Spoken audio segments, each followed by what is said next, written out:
የሶመርና የቱርካን ጉዳይ ባልተጠበቀ መንገድ ተቋጭቷል። ቱርካን ነፃነቷን መርጣለች። ከሶመር ቤት ልብሶቿን በሙሉ ይዛ ወጥታለች። ቱርካን ብቸኛ ሆናለች። ሶመር አልፎ አልፎ ሊያገኛት ይሞክራል። ነገር ግን እሷ ልቧን እንደዘጋች ነው። በተለይ ደግሞ እህቶቿ እንዲሁም እናቷ ቱርካን ከዚህ በላይ እንድትጎዳ ስለማይፈልጉ ከእሷ ጋር የሚገናኝበትን መንገድ በሙሉ እየዘጉበት ነበረ። እስካሁን ድረስ ሳድቅ አባቷ ብቻ ነው ማያውቀው። በአንድ በኩል ደግሞ ነስሪን ከዚህ ቀደም ቱርካን ወስዳ የሸጠችውን ወርቅ ለመተካት ብላ ቤት ውስጥ ያሉን ወርቅ በሙሉ ሰብሰብ አርጋ ለመሸጥ አቅዳለች። ነገ ደግሞ በዓል ነው። ስለዚህ ለበዓል የሚሆን ልብስም ለመግዛት ሊወጡ ናቸው። ነገር ግን ሩቻን ገና ካሁኑ እንዴት አርጋ ቱርካንን እንደምትበቀላትና እንዴት አርጋት እንደምታንበረክካት ነበረ ስታስብ የነበረው። ሩቻን የዘራችውን እያጨደች ነው። ቤቱ ጭር ብሏል፣ ባዶ፣ ማንም የለም።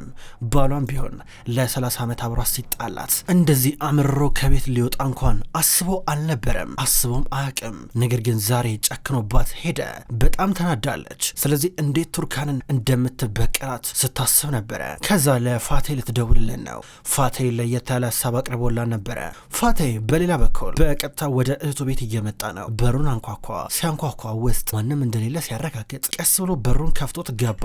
በራሱ መንገድ ከገባ በኋላ ድንገት ስልኩ እየጮኸ ነበረ። ገና እህቱ ቤት መግባቱ ነበረ። ስልኩ ሲጮህ ቶሎ ብሎ እያነሳው ነበረ። ወይዘሮ ሩቻል እየሰማዎች ነው ይላታል። ፋቴ ይኸውልህ አሁንም ቢሆን ሀሳብን አልቀየርክም አይደል አለችው። ወይዘሮ ሩቻለ እንዴት ማለት ወስንሽ ማለት ነው አለ። በጣም ደስ ብሎታል። ተረጋግቶ ተቀመጠ። ምን ልርዳሽ ታዲያ ግን እንዴት ነሽ ሲላን ነበረ። ጥያቄ እየጠየቅኩ ነው። ሀሳብን አልቀየርክም ቀይራል ስትለው ነበረ። ምን ላርግ እንግዲህ ተገድጄም ቢሆን እቀበልሻለሁ አላት። ጥሩ ዝርዝር ነገሩን ተገናኝተን እናወራለን አለችው። እሺ ወይዘሮ ሩቻል ይመቸኛል እያላ ነው። ስልኩ ተቋረጠ። ሩቻል ከዚህ በኋላ በይፋ የቱርካን ጠላት ሆናለች። ሚኔን እንኳን እንደዚህ አልጠላቻትም። ፋቴ ደግሞ አይ ፋቴ ምን አይነት እድለኛ ነህ። ባለቀ ሰዓት በመጨረሻ ሰዓት እድል ወደ አንተ እንዴት እንደምትመጣ ያየ ነው ወንዳታ። አሁን ነቀነኩት፣ ብዙ ገንዘብ ነው ማገኘው ብሎ በቀጥታም ወደ አንድ ኮሜዲኖ ተጠጋ። ወደዚህ ሳጥን ከተጠጋ በኋላ ቀስ ብሎ ከጀርባው እየፈለቀቀ የደበቃትን ገንዘብ እያወጣ ነበረ። ገንዘቡን ይዞ እየወጣ በሌላ በኩል እነ ዳሪያ ለነገ ዓመት በዓል ልብስ ሊያስገዙ ከእናታቸው ጋር ወደ ገበያ እየመጡ ነበረ። ዳሪያ እንዲሁም ዶኑሽ እየተቀያየሩ ተራ በተራ እማዬ ሰማያዊ ጅንስ ግዥልን እያሉ ሲጠይቋን ነበረ። በዚህ ማል አፏ ተዘግቶ የምትገኝ ቱርካን ናት። ቱርካን ድብርት ውስጥ ናት። ሚስቱ አጠገቧ ነበረ። እማዬ የሆነ ፋሽን መጥቷል እኮ እሱ ነው የምንፈልገው እያሏን ነው። እናታቸው ለራሷ ገንዘብ የላትም። ምናልባት የነን ዓመት ብራንድ ልብስ ባትለብሱም እኮ ችግር የለውም እኮ ምንም መጨናነቅ የለባችሁም፣ በቀጣይ ዓመት ብራንድ የሆነ ልብስ ተለብሳላችሁ ትላቸዋለች። እማዬ ምንድነው አባዬ ብዙ ገንዘብ አንዴ ሰጠሽ ምን ችግር አለው ብገዥልን ብላ ዳሪያ እየተነጫነጨች ነበረ። ሴቶች ረባካችሁ ተረጋጉ፣ እናታችሁ ገና እኮ የወይዘሮ ሩቻን ወርቅ መመለስ አለባት፣ ተረጋጉ፣ እናታችሁ እንደዚህ አታስቸግሩ ስትላቸው ነበር። ነዛይታ አዎ ልክ ነሽ እሱማ እያሏት አብረው ወደ ገበያ እየመጡ ነበረ። በቃ ሴቶች እናንተ ቀሚሳችሁን ከዚህ ልግዛላችሁ ብላ ይዛቸው ገባች። በፍጹም እነ ዳሪያ የማይወዱት አይነት ልብስ ነው እዚህ ቤት ደግሞ ያለው። ባለልብስ ቤቷ ነስሪንን ታውቃታለች። በይ እስኪ ያስመርጫቸው ስትላን ነበር። ስታስመርጣቸው ዶኑሽና ዳሪያ እየዘገንናቸው መጣ። ሚስቱን ምረጥ የሆነ ጃኬት ነገር እገዛላለሁ ትለዋለች። ዳሪያና ዶኑሽ ሁኔታውን በደንብ ከተከታተሉ በኋላ ይቅርብልኛ ብለው ለሚስቱት ልብስ ማምረት ጀመረው። ከዛ ነስሪን ወደ ባለ ልብስ ቤቷ ትጠጋና ያው ልጆቼ የፈለጉትን መርጠው ስጫቸው በቀጣይ ወር ሰጥሻለሁ ስትላን ነበር። ችግር የለም ነስሪን ችግር የለም ትላታለች። ነስሪን ከኔዜት ጋር የሆነ ጉዳይ ያለኝ መጣውኝ ብላ እየወጣች ነበረ። ዶኑሽና ዳሪያ አንድ ላይ ሆነው ለሚስቱት ልብስ እየመረጡልን ናቸው። ይህም ብታረግ እያሉት ፋቴ ምንም አልቆየም። ገና እንደተደወለለት ሩቻን ቤት ጠርተው ነበር። መጣ። ወደ ዋናው ሳሎን እንደገባ እባክህ እዚህ ተቀመጥ ወይዘሮ ሩቻል እየመጣች ነው አለችው። ዞር ብሎ ሶፋውን አየው። አረ እኔማ እዚህ ላይ ልቀመጥም እንዴ ባለፈው ለታ ስመጣ ጥሩ እንዳልተፈጠረም ነበረ። ተመልከቺ ብዙ ነገር አላየውም ነበር ያኔ። አረ ሙዚየማ እንደሚመስለው ፈጣሪ እንዴት ነው የሚያምረው፣ በጣም ያምራል እያላን ነበረ። ድንገት ወይዘሮ ሩቻል መጣች። መጣ እንዴ ትሏለች። አዎ መጥቻለሁ ወይዘሮ ሩቻል ብሎ ሊጨብጣት እጁን ዘረጋ። ሁለት እጆቿን ወደ ኋላ እየሰበሰበች ክሬም ተቀብቻለሁ እጄን ስትለው ነበረ። አረ ነው እንዴ እሺ እያላት ተቀመጠ። ከዛ እሷም አብረው እየተቀመጠች የቤታቸው ሰራተኛ መጣች። የሚጠጣ ነገር ምን ላምጣ ደስሮ ነበረ። የሆነ ነገር ሊጠይቅ ነበር። ምንም አይጠጣ ሂጂ አንቺ ችግር የለም አለቻት። ከዛ ፋቴ ፍዝዝ ብሎ ሩቻልን እያያን ነበረ። በእርግጥ ስትደውይልኝ በጣም ገርሞኝ ነበር ወይዘሮ ሩቻልን ያልዋሽሽም፣ ደንቆኛል እንዴት ገና ከሆነ ሀሳቧን ቀየረሽ ብዬ ሲላን ነበር። ቶቶ እሱን ተው በቃ ጊዜና ትግደልብኝ ምን ነገር አለ አለችው። እሺ እየሰሞሽ ነው ይላታል። ይሄ የእናንተ ቤት አለችው። አዎ ባህር ዳርቻ ላይ ያለው አዎ እየሰሞሽ ነው ምን ሆነ ይላታል።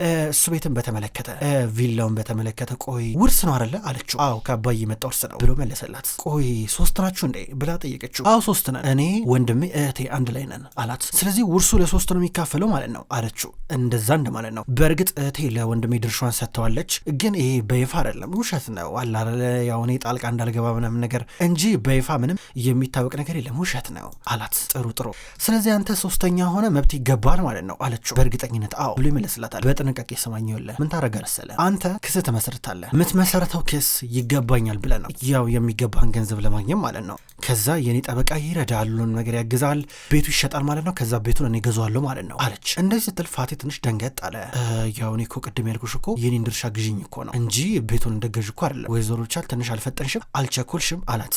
ምን ቸኮልኩኝ ስትለው ነበረ። አይ ቅድም ያልኩ ሌላ አንቺ ያሰብሽው ሌላ አላት። ምንም ሌላ የሚባል ነገር የለም፣ በፍጹም አንድ አይነት ነው፣ ምንም ልዩነት የለውም፣ ሙሉ ቤቱን ነው የምፈልገው አለችው። ምራቁን እየዋጠ ነበረ። ደንገጥ አለ። ምን ነው ቅር አለ እንዴ? በነገራችን ላይ ደብል እጥፍ አድርጌ ነው መከፍልህ፣ እጥፍ አድርጌ ከፍላለሁ ከምታገኘው ገንዘብ ስትለው ፍዝዝ ብሎ አያት።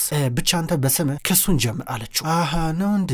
እሺ ገብቶኛል ወይዘሮ ቻል ገብቶኛል ብቻ እንዴ መሰለሽ አለና ሶፋው ላይ ሊደገፍ ፈለገ። በደንብ እያንሸራትተው ነበረ። በደንብ ተንሸራቶ ተደገፈ። የሆነች ቢዝነስ ነገር ምናምን ጀማምሬ ነበረ ወይዘሮ ቻል፣ እንደው ምን አለበት ቅድመ ክፍያ ምናምን ነገር ብትከፊኝ ችግር አለው ሲላል ነበረ። አታርክመኝ በእናትህ አንተ ብቻ ክሱን ጀምር ቀላል ነው በማለት ልትጨብጦ እጇን ዘረጋች። ደስ አለው። ከተቀመጠበት ተነስቶ እጇን እየጨበጠ ነበረ። ሁለቱ እንዲህ ተስማምተው ሲጨባብጡ በአንድ በኩል እነ ዳሪያ እነ ቱርካን አሁንም ቢሆን ልብስ እየመረጡ ናቸው። እነ ቱርካን አንድ ላይ ሆኖ ሲመርጡ በአንድ በኩል ሴቶች ሲገቡ ብዙ ነገር እያሏቸው ነበር። በተለይ ቱርካን እንደተፋታች ተደርጎ ሲወራ ነበረ። እነ ነስሪን ደግሞ ወርቁን ሊቀይሩ ሊለውጡ እየመጡ ናቸው። አልሞላም አላት። ነስሪን በጣም ቸገራት። ከጣቷ ቀለበቷን ልታወልቅ ነበር። ነገር ግን ነዘይት ድንገት የሆነ የእጅ የወርቅ አምባር ይዛ ነበረ። እሱን ሰጠች። እሱን ከሰጠች በኋላ በመጨረሻ ሞላ። ከዛ እሱም ለውጦ እየሰጣቸው ነበረ። በመጨረሻ ነስሪን ሁሉም ነገር ስለተሳካ ደስ ብሏት ያው ዘይትን እያቀፈቻት ነበር እያለቀሰች። ቱርካን ግራ ገብቷት እዛው ገበያ ውስጥ ዞር እያለች ነው። ድንገት ሚኔን አገኘቻት። ሚኔ እንደው መጀመሪያ እሷ ነበር ያየቻት። እንዴ ቱርካን እንዴት ነሽ ስትላን ነበረ። ሚኔ ደህና ነሽ እንዴት ነሽ ትላታለች። ደህና ነኝ አንቺ እንዴት ነሽ? እዚህ ምን ታደርጊ መጣሽ? ገበያ ምን ታደርጊያለሽ ስትላን ነበረ። ያው ከማየና ከእህቶቼ ጋር መጥቼ ነው ገበያ አለቻት። በእርግጥ ወይዘሮ ብቻ እንደዚህ ነገር አትወድም። ብታይሽ ሌላ ነገር ነው የሚነሳ። አንድ ወር ሙሉ ነው መጨቀጭቅሽ፣ ሌላ ጣጦስ ነው መጋቢው ስትላን ነበረ። አይ ድጋሚ እንደዚህ ነገር ከዚህ በኋላ አይፈጠርም አለች ቱርካን። ማለት ምንድነው ማለት ሩቻን ሞተች እንዴ? ሞታ መሆን አለበት ፈጣሪ ሆይ ምን ተፈጠረ ትላታለች። ከዛ ቱርካን አይ እንደዛ አይደለም ግን እኔና ሶመር ተለያይተናል፣ ከቤት ወጥቻለሁ ሙሉ ለሙሉ ቀን ይዤ አለቻት። ሚኔ ደነገጠች። እንዴት ስትላን ነበረ። በቃ እንደዚህ አልሆነም አልሰራም በቃ ቢበቃን ይሻላል አለቻት። ግን ምን እያልሸኝ ነበረ ማለት በፍጹም ሶመርን አላጠውም ምናምን ስትይኝ አልነበረ? በጣም እርግጠኛ ሆነሽ ነበር እኮ እንዴት ታዲያ ሀሳብሽን ቀየርሽ አለቻት። በቃ ሞከርኩኝ አልሰራም። አንዳንድ ጊዜ በቃ ነገሮችን ከማወሳሰብ መተው ይሻላል እና በቃ ቶሎ ብዬ እጄን ሰጠኝ አለቻት። በጣም አዝኛለሁ እንደዚህ መሆን አልነበረበትም። በእርግጥ እኔ ከመጀመሪያው ቀን ነግሬሽ ነበረ፣ ዝም ብለሽ በባዶ አትሞክሪ፣ ዝም ብለሽ ጊዜሽን አታቃጤ ስልሽ ነበረ። በእውነት እንኳንም ሆነ ባክሽ ተይ እንኳንም ሆነ። በእርግጥ ለነሱ ዓለም አንቺ አዲስ ነሽ ምንም ነገር አታገኝም ነበረ የኔ ውድ፣ በመጨረሻም ተገላገልሽ ትላታለች። ድንገት ነስሪንና ኔዛይት በርቀት እየመጡ ሴቶቹ ሲያወሩ አዩአቸው። ሚኔ ደስ ብሏታል ቱርካንን ቻው ብላት ሄደች። ከዛ ነስሪንና ኔዛይት እንደመጡ እቺ ደግሞ ማናት ይሏታል። ሚኔ ናት የሶመር ስራ ባልደረባ ረዳቱ ስትላቸው ነበረ። አዎ ለሰርግሽ ዕለትም መታ ነበረ፣ የሆነ ግራም ያጋባ ነገር አላት ትላታለች ነስሪን። ከዛ እነ ዶኑሽ መጡ። ቀጥታ ሊመለሱ ናቸው። ለሚስቱት ጫማ ሊገዙለን ነበረ። ከዛ ቱርካን ቀስ ብላ ትከተላቸዋለች። ቱርካን የብቸኝነት ስሜት በጣም እየተሰማት ነበረ። ሚኔ በቀጥታ እየጠበቃት የነበረው ኒያት ነበረ። ወደሱ እየመጣች ነው። ምን ነው ቆየሽ አንቺ እዚህ አስቆመሽኝ እኔ ይላታል። ባክ ትንሽ ወክል አርግ ብዬ እኮ ነው ገበያ ገብቼ እና ጓደኛዬን አገኘኋት አለች። ጓደኛሽ? ኧረ እባክሽ ያው ምን ነግራሽ ነው ታዲያ እንደዚህ ፈገግታሽ ፊትሽ እኮ ተቀየረ እኮ ምን ተፈጠረ እያላን ነበረ። አቷ እሷን ባክ ምንም አይጠቅምም፣ ከሷ የበለጠ እየነገረችኝ ነገር ነው እኔን ያጓጓኝ በማለት ነገረችው። ኧረ መልካም ዜና መሆን አለበት ምን ተፈጠረ ይላታል። ቶቶ አይጠቅምም ከአንተ ጋር ምንም እያያዝ ነገር የለውም አለችው። ከዛ እየገረመው ምንም አልጠረጠራትም። እሺ በቃ ብሎ መኪና ውስጥ ገብተው እየተመለሱ ነበረ። ሶመር ህይወቱን ጀልባ ላይ አድርጓል። አባቱ ድንገት መጣ። ከአባቱ ጋር ተቃቅፈው ሰላም እየተባባሉ ነበረ። ልጄ የምር እንደዚህ ተወስናለህ ብዬ አላሰብኩም ነበረ፣ ይመስለኛል እዚህ ለረዥም ጊዜ ነው የምትቆየው ሲለው ነበረ። አባዬ እንደዛ ነገር እስኪ ላይ ሄደን እናውራ ይለዋል። በጀልባው በላይኛው በኩል እየወጡ ነበረ። ሁለቱም ተቀመጡ። ታዲያ አንተስ ብትሆን ከቤት ወጣ? አባዬ ግን የምርህን ነው እንደዚህ አድርገህ እኮ አታውቅም አለው። አላውቅም መጀመሪያ እንግዲህ ወደ ሆቴል ነበር ሄድኩት አለው። ሆቴል ምነው ሆቴል ይመቻል እንዴ? ሆቴል ምቹ ነው ላንተ ሲለው ነበረ። አይ ትንሽ እዛ ቆያለሁ አንዳንድ ነገር አመቻ አመቻችና ወደ ደሴቱ ቤት እመለሳለሁ ሲለው ነበረ። የሚገርም ነው። ታዲያ ወስናል ማለት ነው አለው። አዋ ወስኛለሁ፣ እንደውም አርፍጃለሁ። ታውቃለህ እንደውም ይሄን ነገር ድሮ ነበር ማድረግ የነበረብኝ ሲለው ነበረ። እማዬ ግን በቀላሉ ምትለቅ ይመስላል ይሏል ሶመር። እሱማ ልክ ነህ፣ ግን አንተንስ ብትሆን በቀላሉ ምትላቀቅ ይመስላል ልጄ። ቀላል አድርገህ እንዳታስበው። እናትህ በቀላሉ ተስፋ አትቆርጥም፣ አንተንም ብትሆን አትተወክም ሲለው ነበረ። ከዛ ሶመር ዝም አለ። እኔ የምልህ ታዲያ አሁን ምን ሊፈጠር ነው? ምን አሰብክ? ምንድን ነው እቅድህ? ምን እያሰብክ ነው ያለው? ምንድን ነው እንደዚህ የሚያስጨንቅ ሲለው ነበረ። አባዬ እንግዲህ ከሚኔ ጋር ያለው ጉዳይ ተዘግቷል። አዎ የእሷን ጉዳይ በሙሉ ጨርሻለሁ። ከዚህ በኋላ እሷን ላየት አልፈልግም። ምልህ በቃ እኔ ያለሷ ምናምን ነገር መተንፈስ ሁሉ የሚከብደኝ ይመስለኝ ነበረ። ያለሷ መኖር የማልችል ያለሷ ፍቅር የሆነ አፍኑኝ የሚገለኝ ምናምን ነገር ይመስለኝ ነበረ። አዎ ግን ታውቃለህ በቃ ሚኔ እኔ ማስባት በአይምሮ ውስጥ ያለችው ሚኔና ትክክለኛዋ ሚኔ ሰማይና ምድር ናቸው፣ ለየቅል ናቸው፣ ምንም አይገናኙም። በውሸት መሀል በድራማ መሀል ነበር ስኖር የነበረው። በጣም ያሳዝናል፣ በጣም ያስከፋል ይለዋል። አይ ምልህ ሰው በመጨረሻም እኮ በጊዜ ሂደት እውነቱ እየተገለጠለ ሲመጣ በጣም ደስ ይላል። ታውቃለህ እናት ከቤት እየወጣሁኝ ያለ ለ30 ዓመታቶች ትታየኛለህ ሄድክ፣ ዛሬ እንዴት ትሄዳለህ ምናምን ነገር ስትለኝ ነበረ። ግን ያው በጣም ተሳስታለች። እንደዚህ ነው በጊዜ ሂደት በቃ ሁሉም ነገር እርግፍ አድርገህ የምትተወው፣ ሁሉም ነገር የሚወጣለ። አንዳንዴ የምታልመው ህልምና የምትኖረው ኑሮ በፍጹም አልገናኝ ይላል፣ እርስ በርስ ይጋጭብሃል። አዎ ምናልባት በአሁኑ ባሌር ኖሮ በቃ በመጨረሻም ራሴን ሲኦል ውስጥ አገኘው ነበረ ይለዋል። አባዬ እኔም ቢሆን ግራ ገብቶኛል፣ የገደሉ ጫፍ ላይ ቆሜ ያለው በሆነ መንገድ ነፋሱ በሆነ አቅጣጫ ከገፋኝ በሆነ አቅጣጫ መውደቄ የማይቀር ነው ሲለው ነበረ። ሶመር ምናልባት ይህን ነገር ግን ለጥሩ አጋጣሚ ብትጠቀምበትስ ምን አለበት ብሎ እየጠየቀው ነበረ።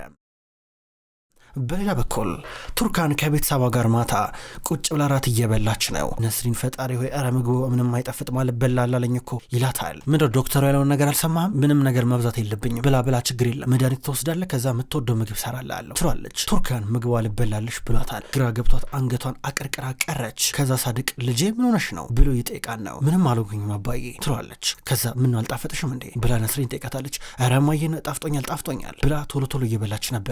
እህቴ ቱርካን በጣም አዝናለች እያለ ሚስቱ ተናገረ። እንደዚህ ሲል ከዚህ ቤት ውስጥ እሱ ነው እንደ ልጅ ንጹህ ነገር የሚናገረው ማለት እያለ ሳድቅ ይጠይቃል። አዎ ሚስቱ ያውቃል ቱርካን እህቴ ስታለቅስ ነበረ ብሎ ሲያጋፍጣን ነበረ። ሳድቅ ቱርካን ከባሏ እንደተለየች በፍጹም አያውቅም፣ ሚስጥር ነው ለሱ ይሄ ነገር። ግን ሚስቱ ገና ከሆኑ ሊያጋልጣቸው ነው። ቶሎ ብሎ ምክንያት እየሰበሰቡ ምክንያቶችን እየደረደሩ በመጨረሻም ቱርካን ሶመር ለተወሰነ ጊዜ በስራ ምክንያት ኢዝሚር ስለሆነ እንደ ከፋት እያስረዱ ነበረ። ሳድቅ እንዳይጠረጥር አረጉት። ስልክ ተደወለ። ገና ከሆኑ ሶመር ቱርካን ስትናፍቀው ነበረ። ሲደውል ዳሪያ ስልክ አነሳች። ሄለው ዳሪያ እህትሽን ማናገር ፈልጌ ነበር እንደምን አመሸሽ ይላታል። የለችም እሷ አንተን አታናግርም ደፋር አታፍረም እንዴ እሷ አንተን ማናገር አትፈልግም ሁለተኛ እንደደወለ ስትሆን ነበር። ዳሪያ እባክሽ አስፈላጊ ጉዳይ ነው ላወራት ፈልጋለሁ አላት። ይኸውልህ የኔ እህት ለእኔ በጣም አስፈላጊ ናት ይቅርታ አድርግልኝ ወንድሜ ሶመር ደህና እደር ብላው ስልኩን ዘጋች። ስልኩን ዘግታው ስትመለስ አባቷ ማን የደወለኝ ልጅ ብሎ ይጠይቃታል። አባዬ ቁጥር ተሳስተው ነው ብላ እየቀረበች በአይኗ ምልክት ለእህቷ ምልክት እየሰጠቻት ነበረ። ማን እንደደወለ ቱርካን ገብቷታል። በመጨረሻ ሚኔ እችን አጋጣሚ ለራሷ እድል ልትጠቀምበት ነው። ቱርካን እንዲሁም ሶመር መለየታቸው ማውቋ እንደ ትልቅ አጋጣሚ ተፈጥሮላታል። ስለዚህ ማታ ላይ የሆነ ስጦታ ነገር ለሶመር ላከችለት። አነስ ያለች ካርቶን ሲከፍተው የህፃን ልጅ ጫማ ነበረ። ከዛ ቶሎ ብሎ ደብዳቤም ተልኮ ነበር። አየው ሶመር በኔና ባንተ መካከል እውነተኛው ነገር ልጃችን ብቻ ነው፣ ልጃችን ብቻ ንጹህ ምንም የማያውቅ የኔና ያንተ እውነት ውጤት የሚል ነበረ። ከዛ በደንብ አስብበት ይላል። ከዛ ጫማውን ካየው በኋላ ካርቶን ውስጥ ድጋሚ ከቶ ጭምደድ አድርጎ እየያዘው ነበረ። ሩቻን ብቸኝነት ገና ካሁኑ ሊገላት ደርሰዋል። ብቻዋን ናት ቤት ውስጥ ብቻዋን። ምግቡ በሙሉ አልበላለች ብሏት ሰራተኛዋ መታ ልጨምረላት ስትል አልፈልግም በማለት ስትመልሳት እየነበረው። ከዛ ድንገት ተደወለላት። ኔዜት ነበረች የደወለችው። ሄሎ ወይዘሮ ሩቻል እኔ ኔዜት ነኝ ስትላን ነበረ። እሺ ኔዜት እየሰማሁሽ ነው ምንድን ነው ትላለች ሩቻል።